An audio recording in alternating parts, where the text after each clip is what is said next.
Hey Al, what's going on? Just getting on here tonight to do a kind of a video response to something MetalMickey posted earlier about your best blind buys. It's kind of a tricky question, so I mean most of the stuff is going to be stuff that I can remember. But I mean back in the day, age-wise, I don't know. You know, I'm 47 going on 48, so. For me, didn't have the internet. The only thing we had were magazines and TV, you know.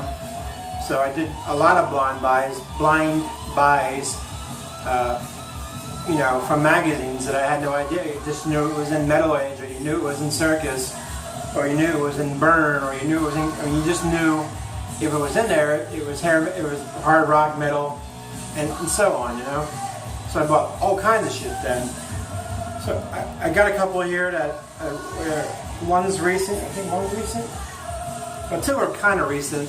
But the other ones are kind of, you know, early '90s, just blind buy stuff because there was a real change in music then, from the hair to the punky, bluesy hair metal to the alternative bullshit. But I'm just going to run through a couple that I quickly found. I'm just going to do this right now instead of talking. But anyway, since I already had this one out, this is on my last female fronted video. There's a band called Sahara. The album's called Going Crazy. I bought this blind, and it's a phenomenal CD. I think I said like a heavy metal, like a harder rock heart. The girl can sing. And that was a complete blind buy. I just really liked that picture of the kid, you know, in the cradle, in the tree. I just really liked that drawing for some reason. And it looks metal in the back. That kind of helped the situation. So that's one of my blind buys. And it's funny how you see these CDs and then you think of, where did I get that? The fact that you can remember this stuff sometimes is incredible. But this one I remember buying blind back home at a little store in Jersey. I can't remember the name, but it was a tiny little music store, and I think the band was called Sittin' Pretty, which was extremely hard to find CD. I got it. I should have popped that out, but I knew who they were. Anyway, I didn't know who these guys were, but I knew they were. I didn't know who they were. I'm sorry, but I bought it because I had some credit at the store. So I figured, fuck it, I'll just pick it up and buy it. And you're not going to be able to see the back of the sticker on it, but the band's called Tainted Angel. And this is from '92. But you can't see it, but they look, it's very hair metal. Very hair metal. Even for '92, it's still very hair metal. Oh, that picture may help a little bit. You can see it's a little bit of that sleazy look, but it's completely hair metal. They got reissued. I don't remember the album, but this album got reissued. Oh, I think it was by Retrospect, come to think of it. But this is the original EMF one. That was a blind buy, and it was better than the Sittin' Pretty album that I bought. The song on there called I'll Wait and Winter Rose are kick-ass. Where do we go with this one next? That was 90 or 92, I said that. And this is 90 or 91, I don't remember. I can't see the cover. But a band called Slamming Gladdies. Funk, hair metal, a little bit of blues in there. Only CD they ever put out, and I love it. It's a great album. It's like, you know, this should have one and done album. Janie Lane, I can't remember what he had to do with this, I'm sorry. 92 this album came out. I think Janie Lane either sung or produced this band. I should have looked into it before I got on camera. But I bought it blind, and I found out everything after the fact about it. It's probably one of my best blind buys ever to this day. Now this is another band, the little Jersey store I was telling you about. I also got these there a couple years later, and the band's called Sick Vicky. Kiss Me in French and Street Side Picasso, 92, 93? 91 and 93. blind buy, but I mean, you can see it looks like a typical hard rock band. But they had both albums back to back, so I grabbed them both. Let me see if the inside has pictures of the band. Nothing to do with its own lyrics and stuff. But both albums are produced by Steve Plunkett of Autograph. And that's another reason why let me check that because I could be wrong again. Yeah, Steve Plunkett. So and when I seen that name, I thought, well, it's got to be, you know, some kind of rock. And I figured I liked the namesake Vicky. So I bought them both blind, and they're both killer albums. Very groove, hard rock. Doesn't look hair metal, but it has a bit of that hair metal flavor to it. For 92, 93, you know that kind of changeover at that point. Very late to the thing. A band called Roxy. Album's called Drive It To You Hard. Looking for this on vinyl. This is one of my top 20. It's on Hard Rock Records. Rock Hard Records, sorry. But this is really dark. I'm not even sure if I'm going to show it on the camera. But killer hair metal. And I think I talked about this album before on something. But get that early Bon Jovi feel to them. It's a 90, I think. God, I don't know the years. I remember the years. Oh, 91 it came out. This might be the, 91. Killer hair metal album. One and done. It's on vinyl. I think I just said that. But if you get a chance to pick that one up, pick it up. I think even the CD's kind of high up there now. And then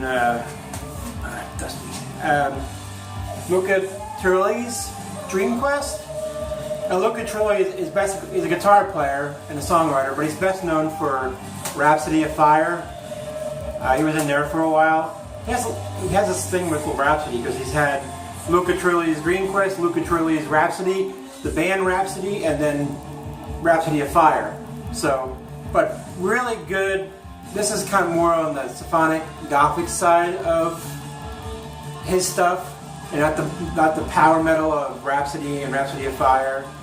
This is more Within Temptation-ish. Heavy keyboard for some reason for being a guitar player, but heavily keyboarded. But only album he did as Turilli's Dream Quest.